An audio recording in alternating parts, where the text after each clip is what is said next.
Sin 10 shot 5 tag 2. Action.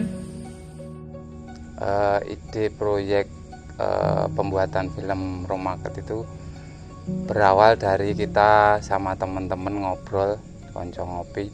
Akhirnya saya dengan Pak Sutradara membuat skenario, mencari pemain-pemain dari lokalan kampung kita, dan terciptanya film Romaket ini.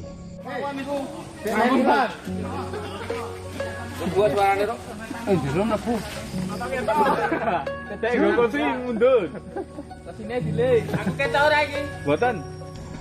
Melalui film Romaket ini saya ingin menyampaikan isu-isu yang sangat relevan sekali di masyarakat.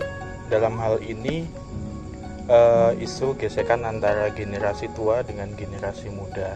Sebenarnya generasi tua dan generasi muda itu mereka itu bisa bersatu karena tujuan mereka itu sama-sama baik.